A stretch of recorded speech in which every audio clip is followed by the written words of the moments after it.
Welcome to the Inspiring Humans podcast. We are so happy to have you listening. My name is Stephanie Willard, and this podcast is a platform to showcase the incredible human spirit.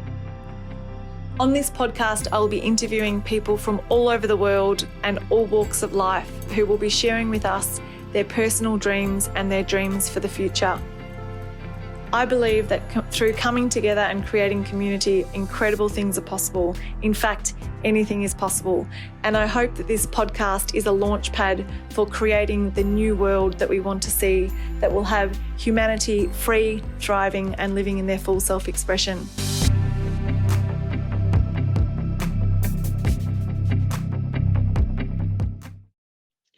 So I'm super excited today to be chatting to Sary Rosario-Ferreira.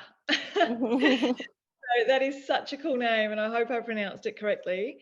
Sary is a pastor in Puerto Rico and an incredible activist. And from what Sary, I've never met you in person, but I've met you through an intern that was working with me who was incredible. I've just been telling you how amazing she was, Tanya, who actually hosted the Spanish version of our Inspiring Humans podcast and just told me about you and the work that you're doing and, you know, the creating community around faith. And I just couldn't wait to talk to you and have you on this podcast. So I'm super excited and honored to have you as a guest today. Welcome.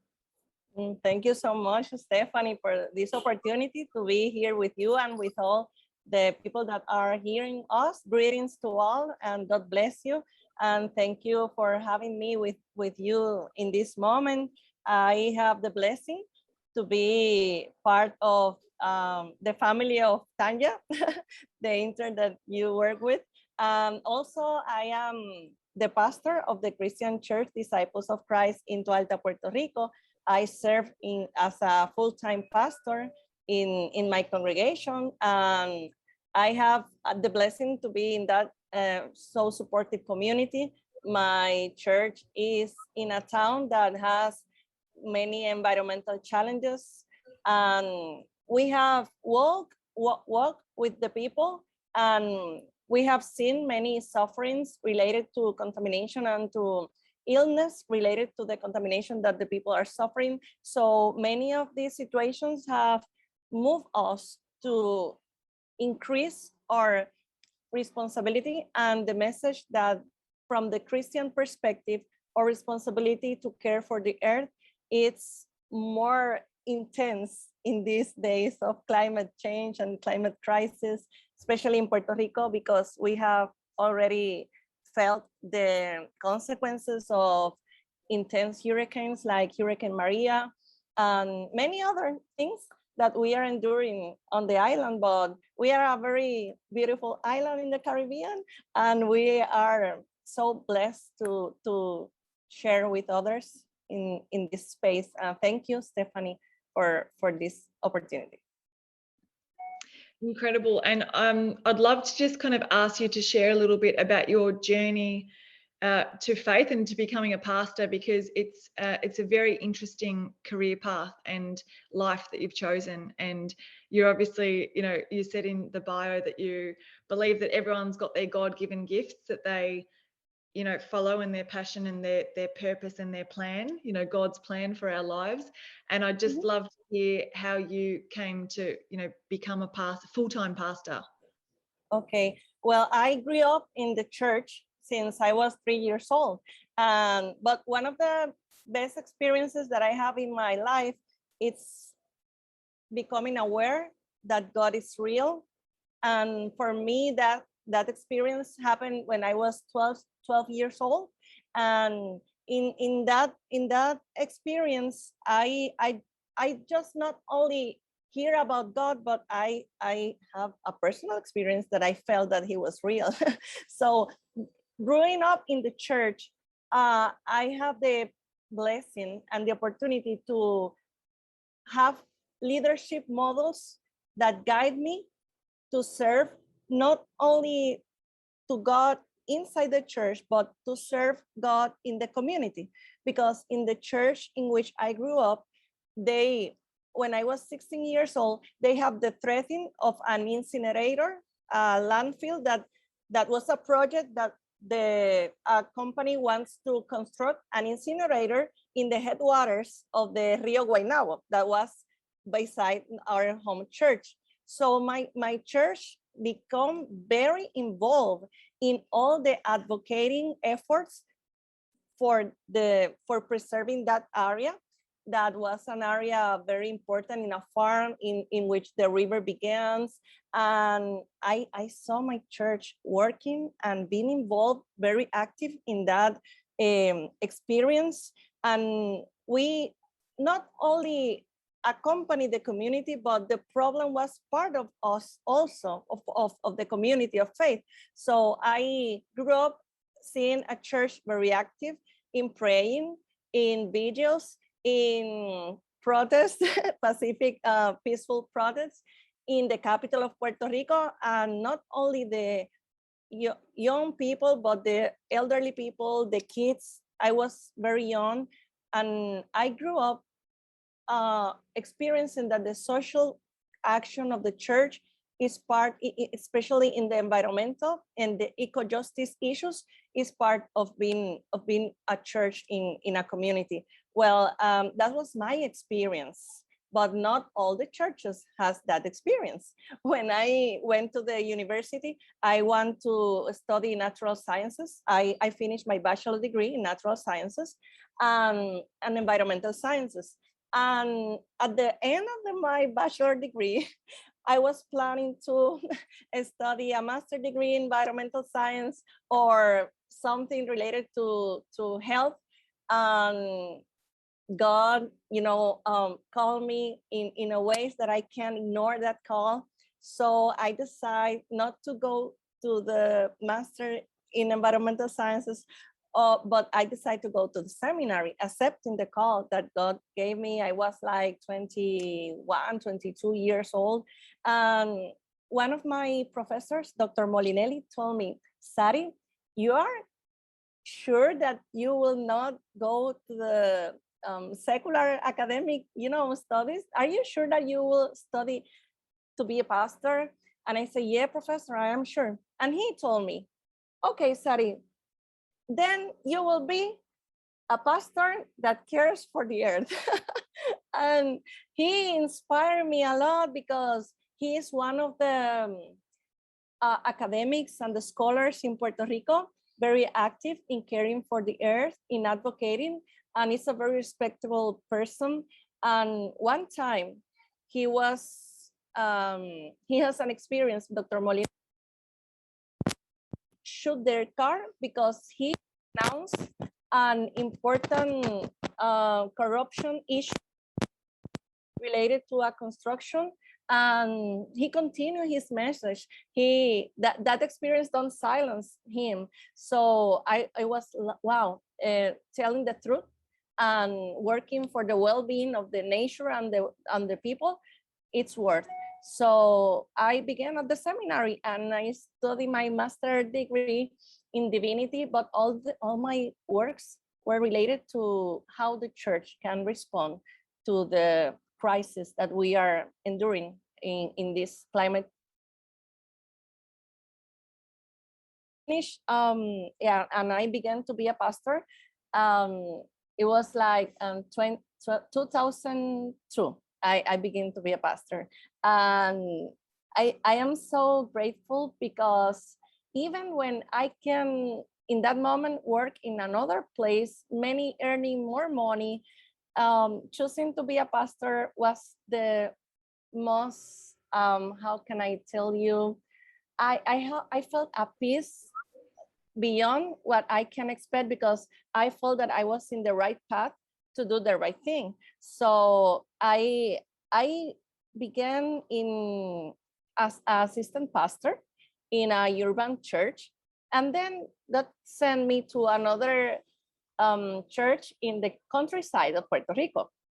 And there I began to see, because I grew up in the metropolitan area, but when I began to be a pastor in Toa Alta, this a countryside town, well, I began to see the effects of some social issues like poverty, like environmental issues also. And I began to understand that we have to do our work to preach, to accompany the people, to pray for the sick. But there are some times that systems create sickness, systems create annihilation, systems create poverty. And I understand that we as church not only are called to give something, but to help to repair, to help to renew, to help to reconstruct many things. And I learned so many lessons in that church. And then when God called me to be here in Toa Alta, in the town of Toa Alta, I began visiting a family that lives near the toxic landfill that is in Toa Alta. And when I visit that family, I perceive the others of that.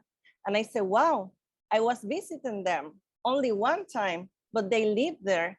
So they have fought and struggled for that landfill will be closed.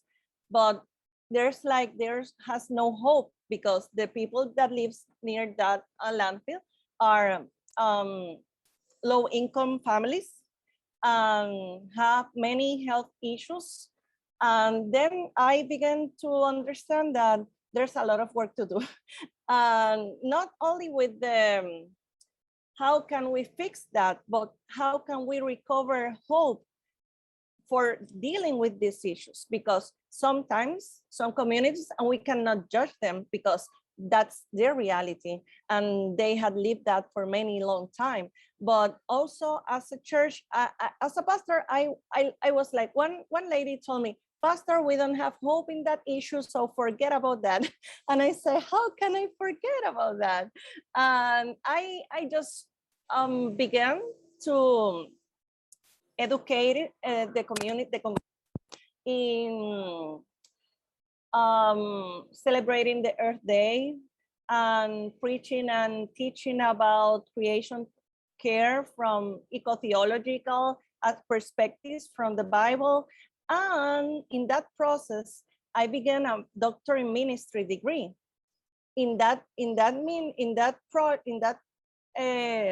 doctoral program, we have to make a project, and I choose to make the project related to how our church can accompany the community, because the community has another environmental problems, an asphalt plant that also contaminates another part of so the church is in this town that has the problems. The mayor, I have talked with the mayor, and they are not open to make a recycling program, because that landfill produce money for the municipality, and there are no many choices for them but the church, we have begun in the church to work with a small recycling program of cans, aluminum cans.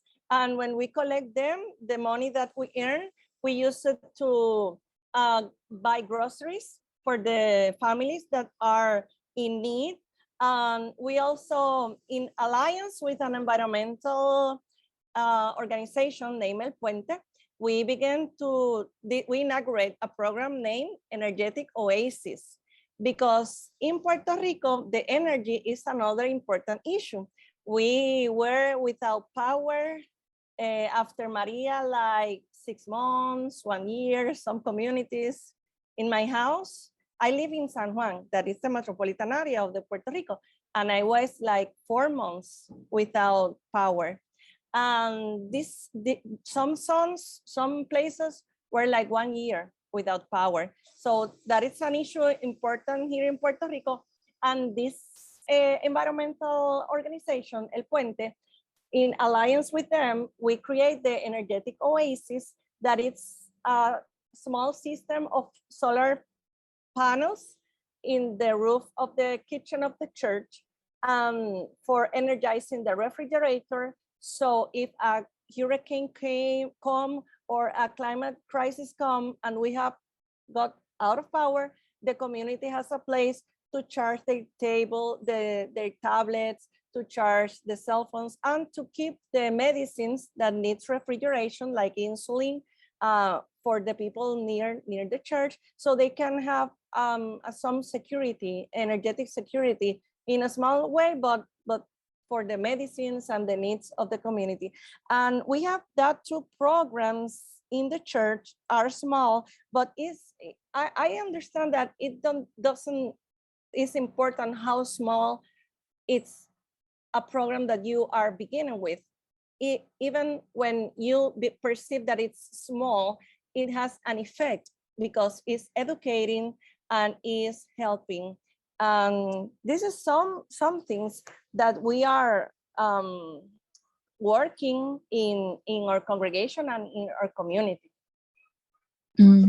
That's really inspiring, and I love that last message about it not needing to be big, because you went to the mayor and they're not interested in doing something kind of on a grander scale, but then you created your church as an example, and that has the ability to inspire so many, especially if there is another crisis, and that's a model that you're kind of walking the talk. And I love as well that it's you mentioned praying, but also prayer in action, taking action as well. So I can hear in your voice and what you're sharing that you are so active, young female pastor that's very active in the community. And I'd love to hear about you mentioned that you had an experience when you were 12 that, not only believing in God, but actually experiencing God. So if you feel comfortable, I'd love you to kind of share what that is, because I think people listening and including myself, I think our faith can grow when we hear experiences of others as well.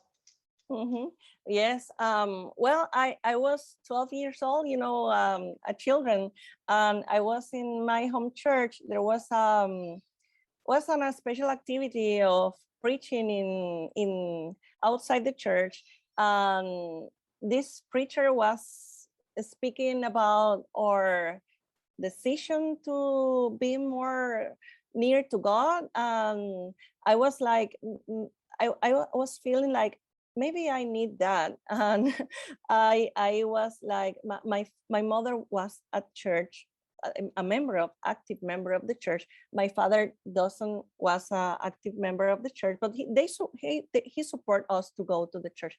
But in that moment, I don't decide. I was like hearing the preacher, thinking about how that connect with my life, even if I was a child. And suddenly I felt this need to pass to the front, because they were inviting to pray for the people that want to accept Christ. And they are preaching not for the people of the church, because we were outside the church. The preacher was preaching for the person outside the church, for the others that doesn't know Christ or whatever. And the thing is that message touched my intellect and my heart. And it was something like I was very shy. I was the shyest person in my church, but that power that was like something I can't describe it. It was like I must to do that, and I passed to the front. Actually, some boys told me, "Don't pass to the front because there are your friends and they were bullying you or laugh of you." But that it was like that was more powerful than me. And I passed to the front, and the preacher doesn't pray for me, was my pastor. And my pastor say a simple prayer for me, but I felt something different. I cannot tell you because every experience is different, but I felt like my heart like jump. I don't know. I feel something different. And in the Christian tradition, when they finish the prayer, I I went to my house, but that night I felt like very peaceful, very feel of something different. And I, in the Christian tradition, you know that the church expect to the coming of Christ, the second coming of Christ. And I say, oh, Christ, come this night, because I know that I will go with you. But that was like the most easiest part. Not, but the thing is that that was Friday, I remember. Sunday, I went to the church, and the pastor told me, I was running in the church, you know, in the areas of the church, and my pastor called me with my whole name, Sary Rosario-Ferreira. What are you doing? And I guess that my pastor will, you know, call my attention because I was running. But no, he told me, Sary, it's that you take an important decision last Friday, and I want that you take the classes for baptism, because it's your decision, but you make a decision to be near God, and this is the way. So he was so wise, because even when I was a children, that maybe nobody considered that what I did was important, but he considered that what he makes me aware that I took a decision, a spiritual decision. And for me, that was like, wow, important. And I began that journey, and I experienced that the people pray, and God answered the prayers, but isn't happened to me since I was 14. And when I was 14, I have this experience that I said, no way, this is real. And God allowed me to experience these important moments in my life, especially at 16 years old. I lost my grandfather. I didn't expect to share this with you, but I was in the depression because of the loss of my grandfather. It lasts like six months. Even when I was very sad, I never, I continued to go to the church even when I didn't feel anything. I told you that at 12 I feel something, but in that period I didn't feel anything. But I continued to go to church. I continued to pray, and at the 6 months of that experience, I was in my room. I was praying, and suddenly it began to rain. And for me, it was like an answer from God, that he was like hugging me in that rain. And I didn't expect, I didn't write this to share with you, but I can tell you that God used nature to hug me and to make me feel that he was present. And from that moment and on, I began to be free of that depression. I received a call at 16 years old. I was so, wow, no, I will not be a pastor. I'm very shy. I will not. But yes, God worked with me, and I love to work with the church and with the people and with the community. And that began to grow up. But in certain ways, you know something, Stephanie, and the people that are hearing us, until now, I haven't realized that God used nature in that specific moment of my life to get me out from my depression. Like God used nature when Elijah was in the cave. God used nature to, you know, help him in that process. So maybe my commitment with God and with the church and with the care for the earth, it's like part of all that experiences that God showed me and allow me to have. That's amazing. God catching your attention with nature and transforming you through nature, and then that becomes your passion and your ministry. Amazing. Well, thank you. Thanks so much for sharing those experiences, because they're incredible to hear and very inspiring. And I didn't expect to share this with you either, but yesterday I was walking on the beach and you just reminded me of this. And I had a question and I said a prayer and I kind of asked for a sign, show me a sign. And I was looking at the shells in the sand, and I was asking for a sign in a shell, show me like an amazing shell that's just like gives me the answer that you're there, that you can hear me. And like I was walking along, I was seeing kind of shells. I've got them right here next to me there. They're nice shells, and I was like, oh, that's a nice one, and like, oh, that's a really nice one. And I was like, no, make it really clear to me, really obvious, like not just a pretty shell, but something amazing. And I'll just get it. It's over here. But I was walking along, and then all of a sudden I saw in front of me, I was about to go back to my car and go home, and then I saw this, which is a shark tooth on the beach. Like, there's hardly any sharks that come in the Bay Area where I am. And so I was like, oh my God, what is that? And it's I was wondering, what it was, and I took it home and my partner said that it's a shark's tooth. So yeah, just like it was amazing, because that is so rare to find that in the sand. Yes. And I think, sometimes we can forget to ask, and when we ask, believe without a doubt, like it says in the Bible, and it will come about. And I think experiences like that do really strengthen your faith, especially in a world, in the world that we're living in today, where everything is kind of the opposite and upside down.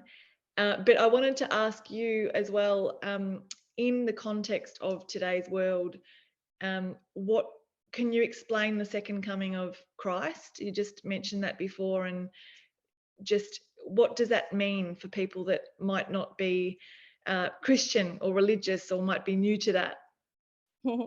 Yes. For me, it's not an easy question, but for me, for many people, the coming of Christ, or the second coming of Christ, may be a sign of catastrophic events or scaring times. But for me, in my personal view, it's like hope.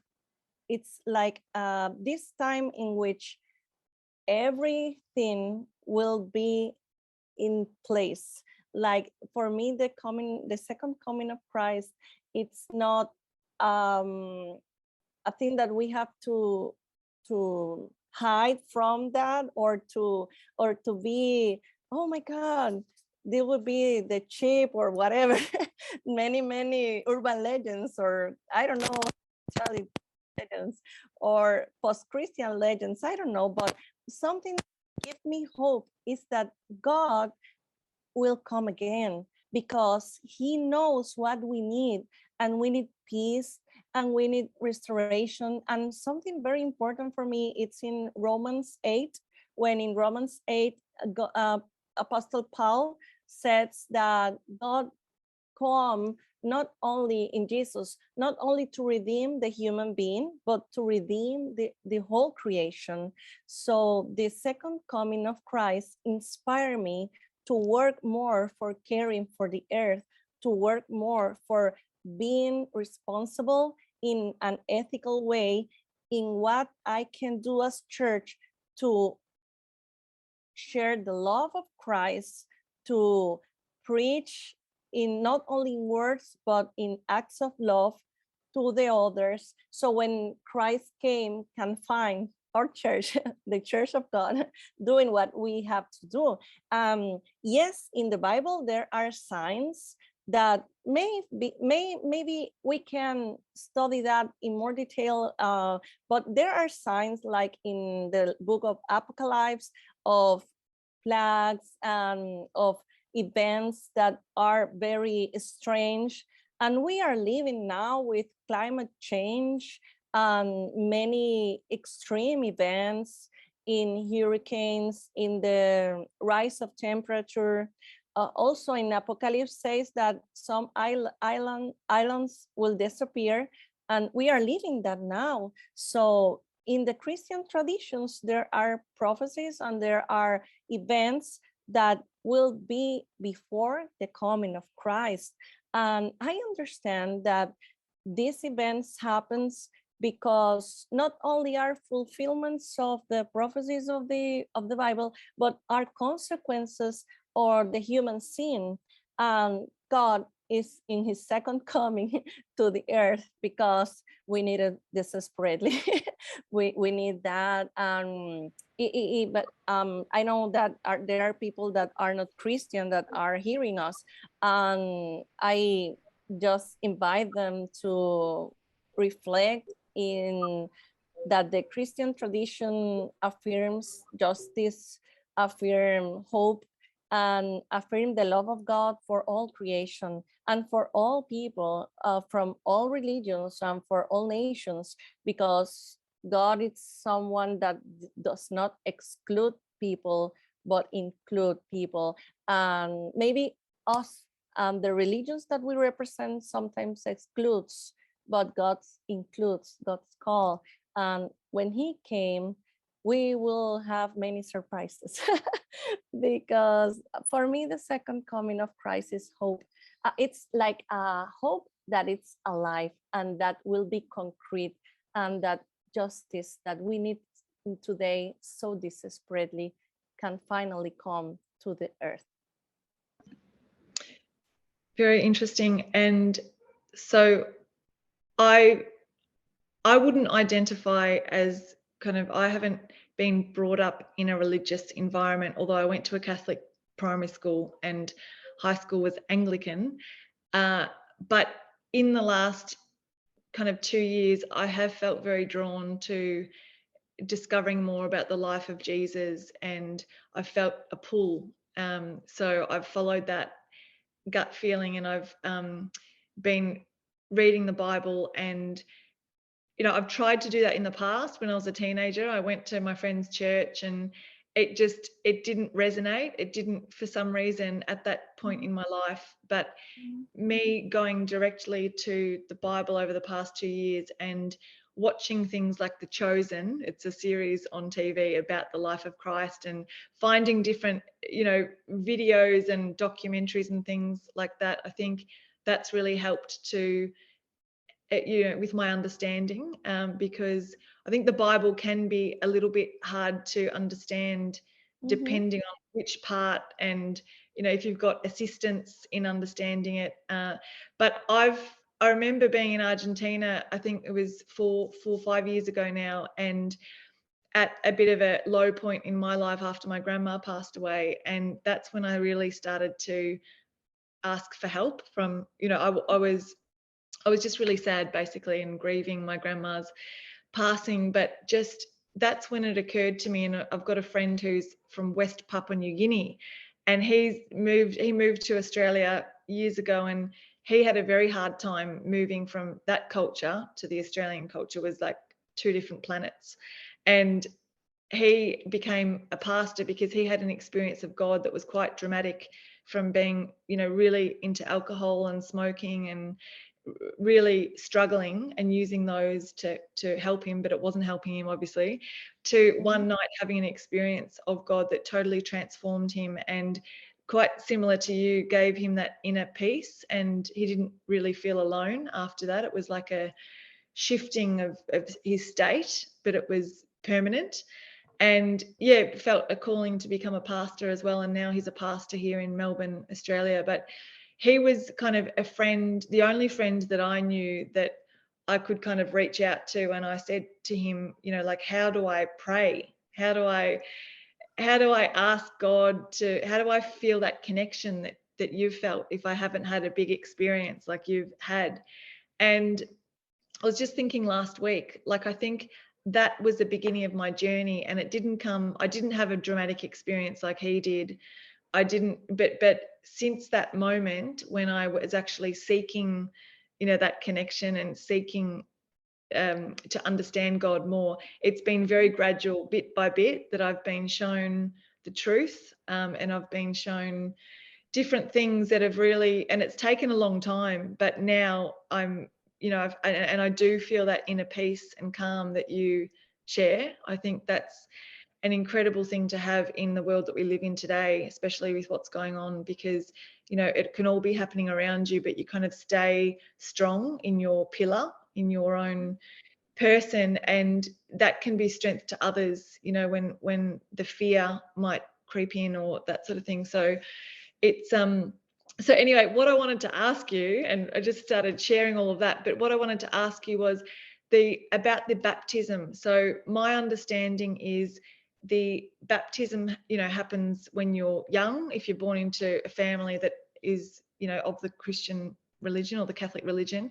But as you get older, you can actually be baptized again to basically acknowledge and take, confess your own faith, that you believe that Jesus came the first time to earth, he died, he was buried, and he rose on the third day. And that you believe and that you want to give your life to Jesus Christ. So can you just speak to that a little bit and your understanding and how it kind of works? Yes, thank you. I say sí because sí is yes in Spanish. Yes. For me, in my tradition, in the Protestant tradition, the Christian Church Disciples of Christ, the baptism is when you are aware of your decision for Christ and for follow his steps in your life. And when I accept Jesus at 12 years old, as I share with you, and my pastor made me aware of that decision, I began to take the baptism classes. But I have many questions and many questions. Even when I was 12 years old, I asked my pastor in one of I took the classes 3 times, because when the first stage of the classes finished, the group baptized, but I didn't baptize because I told the pastor, it's like I don't want to be very sure and very, I don't want to fail God, I say to the pastor. And I took the classes another time with other group. And one of the questions that I told to the pastor was, Pastor, what happened with the people that did not know Jesus, like the natives of Puerto Rico, named the Taínos, that were before the Christian tradition or the Christianity began in the island? And he told me, I don't know how, but God was in charge of that. So they are not in hell because God is a merciful God. So in another way that we don't know, he seek the people, and he was near the people that they can, be. Well, there was a question that I asked my pastor, because I was like, very curious in many ways. But the experience of baptism, it's like a symbolic experience, like Jesus died in the cross and he resurrected at the third day. And the baptism is a symbol also that you renounce to the bad things or to the bad decisions that you have taken in your life, and of the bad attitudes that you have. And it's like a renounce, like that you die to that things in your life. And in the baptism, you're resurrected as a new person in a new path, for a new way, in a different way to make the things according to Jesus' example, because that's the way that we are supposed to walk with following his steps. So it's like a symbolism in the Bible explains that, and I see it in that way, that it's like you are dying to your past way of doing some things that doesn't bless your life, and resurrection, like Christ resurrected, to a new path in your life, a new way to see, and that's very important. I know a theologian, Brazilian theologian. I didn't know her. I have read books about her. Her name is Yvonne Guevara, and she always says that we have to rethink our religion and our knowledge of God, because our knowledge of God is something that evolves as we have the experience to walk with him and he walked with us. And in life, in a certain way, some people has in one way and others in other, but I understand that in the baptism example, it's like a regeneration of, you have an opportunity to be best, to be to live at the best of your capabilities that God has also given to you. It's very inspiring, like your title of your podcast, inspiring. And in my experience, I got baptized at 14 years old, and I never forget that day. It's very, I never forget the dress that I have that day. That was a blue dress with flowers. Yeah, it was a Thanksgiving day, I remember. And was I think, you know, Stephanie, I am grateful to God and to you and to the people that are hearing us, because talking to you today has been an experience of rethink my spirituality in terms of my ecological or eco-theological call to God, because baptism is with water, and water cleans you, and the waters needs to be clean to us to use that waters also to baptism. So Christians has to be very, very aware to care for the rivers, for the ocean, because it's not only the water that we drink, it's the water that cleans up, it's the water that we use to baptism, to baptize, to get baptized. Yes. Mm-hmm. So if I'm just kind of reflecting on my journey in just feeling called to learn more and where to begin. So what would your advice be to people that do feel a calling to, or just even just a tiny curiosity to learn more about, you know, Jesus or the Bible? Or, I mean, where would you start in the Bible, and what other advice would you have for people? Well, I understand that the Bible is a book that was wrote in this historical distance, very, very far from us. So I suggest that the New Testament, it's the best part in which we can begin, especially the first four books of the New Testament, that it's the Jesus story. And also then continue in the New Testament, because after the story of Jesus is the story of the church and the first Christians. And if you decide to take this path and to follow Jesus, it's the best part that it's for you. And then the Old Testament, because the Old Testament or the Hebrew Bible, it's like the prequel. In the movies you have a prequel, you know. But yeah, the Old Testament is the prequel. But it's a very distant historical and very different context of many traditions, and always is very rich. And the Old Testament, there's a book in the Old Testament that it's the book of Psalms, and the wisdom literature in the Bible. It's very inspiring, especially the book of Psalms. And also that I suggest something also, that when you read a book and you have the opportunity to know the author, wow, I know that you will ask the author where I can begin your book, because it's your book. So when always give this advice, you ask the author, because it's present, it's near you. it's in the whole universe is present. So you pray and ask the author of the book of the Bible where I can begin to read or guide me. And it's something that I do because as a pastor, I read the Bible because I have to prepare sermons, I have to prepare reflections, I have to make Bible studies or conference related to eco-theology or whatever. I read the Bible in that way, but I have another way in which I read the Bible, and it's for me. And I say, oh God, now it's for me. And I told to God like he's my friend. So that's my image of God. It's mine experience, and with respect to other religions.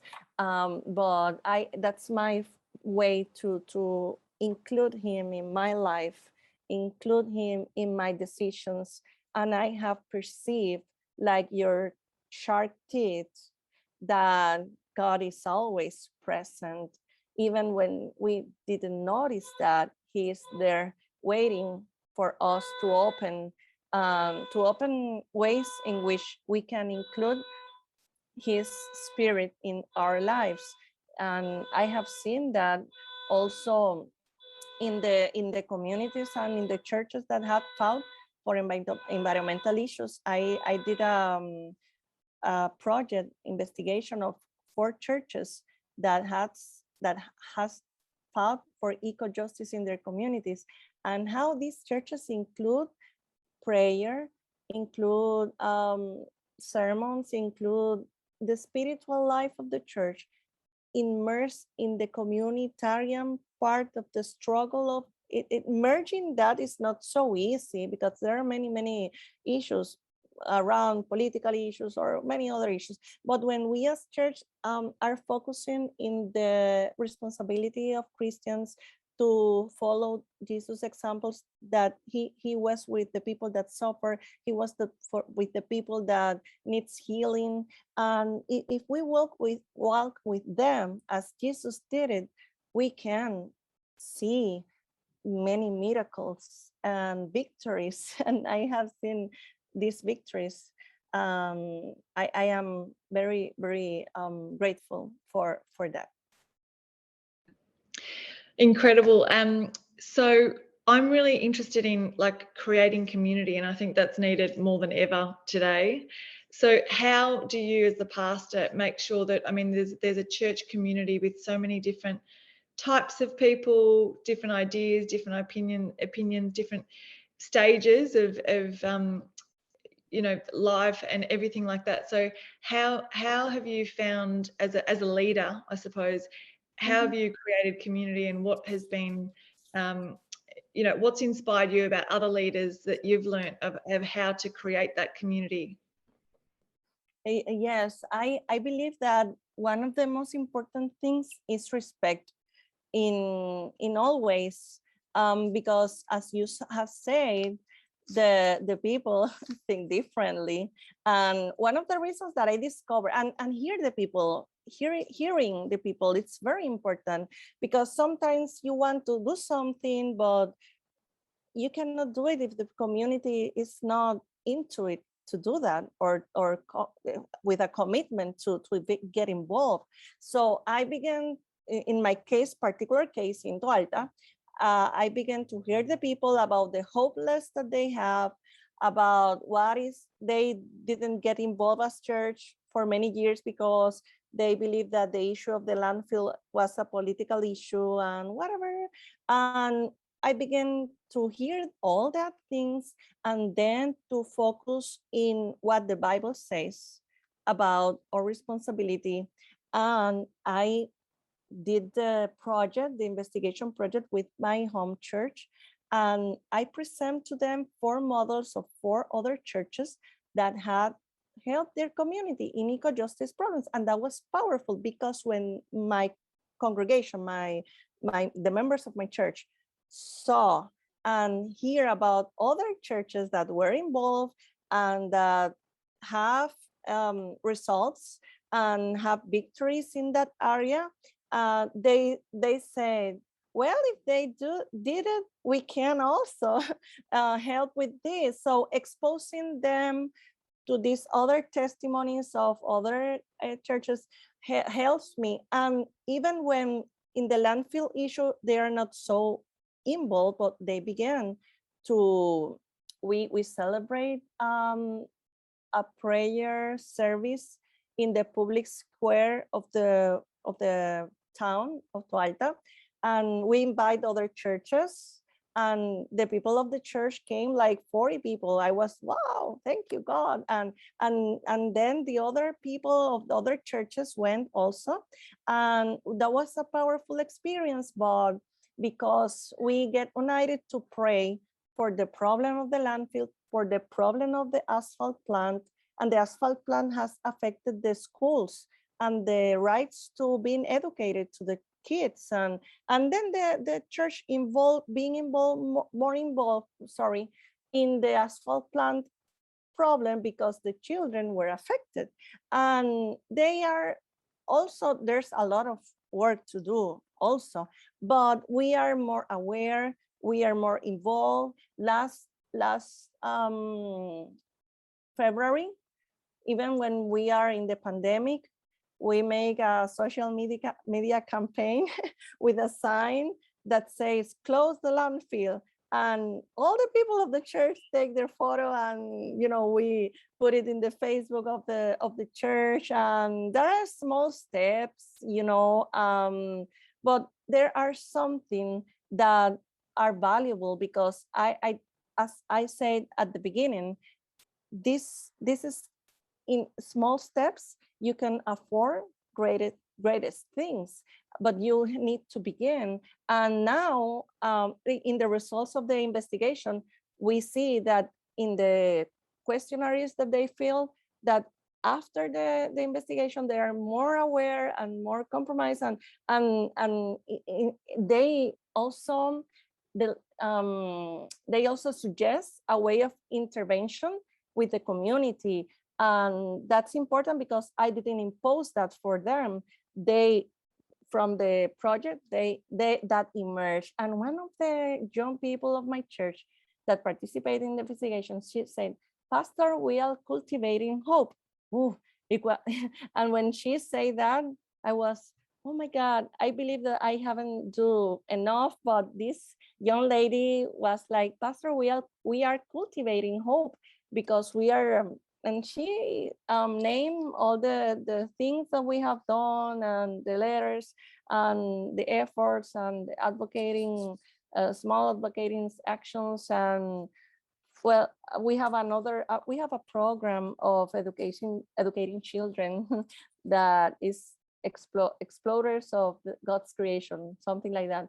And it's every Sunday, one month, one time in a month.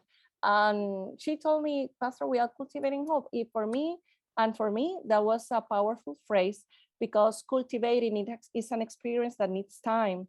And helping the people and helping the earth and advocating for justice takes time and efforts. And other important thing that I learned, it's that love and friendship, it's more important than the issues that we are dealing with. For example, one of the churches that participate in my investigation has resistance inside their church to being involved in the eco-justice issues, but they visit the people that were in resistance, and they hear them, and with wisdom and love, they came. The majority came, the others left. But there's something that you are aware, that when we are fighting for justice, not everyone will understand, but with love, with respect, with compassion, and with the unity that is more important than other issues, the church can do a great job in the community. Yes, I believe it. Yeah, well, that's very inspiring. And I can imagine how interesting your role would be with so many different people, and you know, advocating for such an issue, which is so kind of personal and close to home too, because you've experienced how it's affecting members of the community. And yeah, and being the example and creating the example. And so I've got quite an interesting question, which is, you know, I think people's lives take them on different paths, and I think even believers and, you know, Christians, sometimes their faith can waver sometimes, or they can go through parts of their lives where they're asking, like, where is God? You know, like, so my question is around what do you kind of do? What do you see your role as the pastor, you know, when there are people in your congregation that might come to you and say, like, my faith isn't very strong at the moment, I want to strengthen my faith, or they kind of disconnect a little bit, you know what I'm talking about, yeah, from the church. How have you kind of how have you led them back to the church, or helped them to kind of strengthen their faith again? Yes, this is part of our role as pastors to hear the people, and to I think that when you as a pastor have the opportunity to visit a family, or visit a person, or maybe in the pastoral office of the church, sometimes there are experiences in the past of the people that maybe something that happened in church or with other people of the church, something, or outside the church, something triggered that in you. And some people have past histories or trauma also that can appear suddenly and can affect them a lot.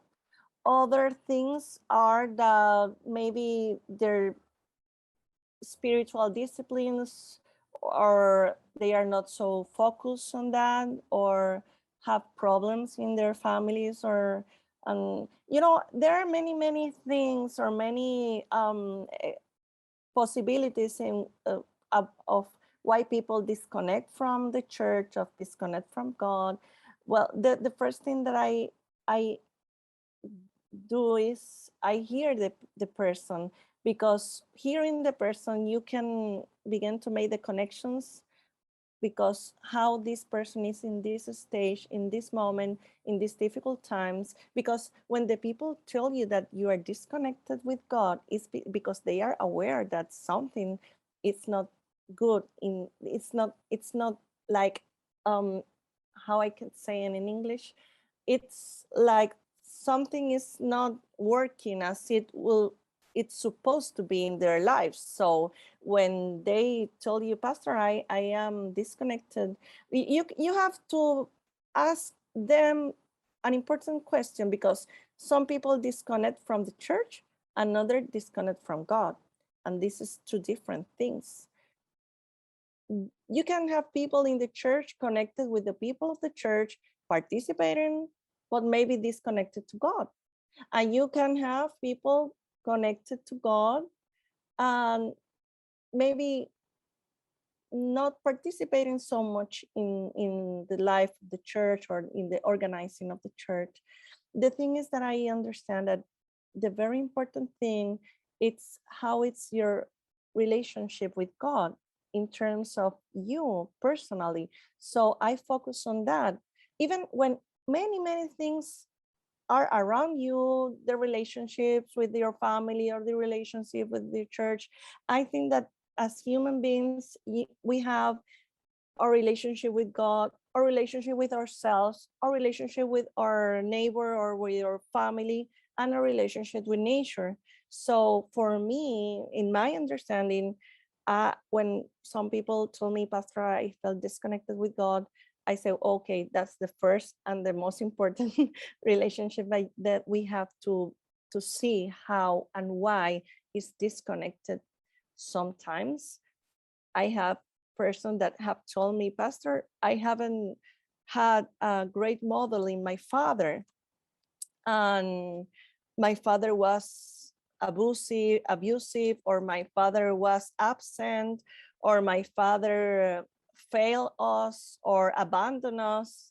And sometimes some people have in their minds the image of God as a father, or can have the image of God as a father because their physical father, their earth father failed them. So it's like dealing with that image of God, that I understand that it's important with the people, because you can, it's not something that it's fixed. So the image of God, the way in which you see God, can be evolving in your life, in your spiritual experiences. So if someone felt disconnected, I invite them to reflect in which image they have to God.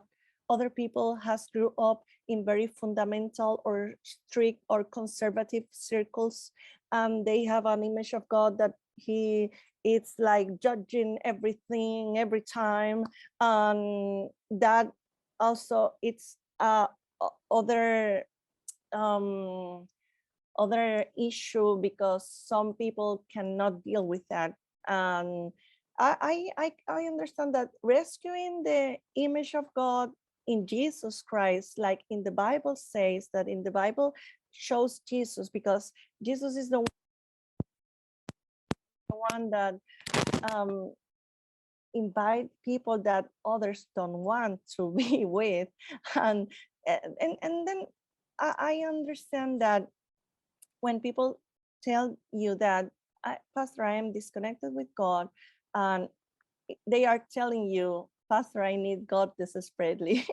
So I invite them to rethink their image of God, to think in their experiences with God, and to take time to fix that. Because when you fix your relationship with God, every other relationship can be fixed, because you have this connection with God, with the Spirit, with the transcendence of the love of God, that it illuminates you, it guides you to how deal with all other things, inclusive with the things of the community, the church, whatever.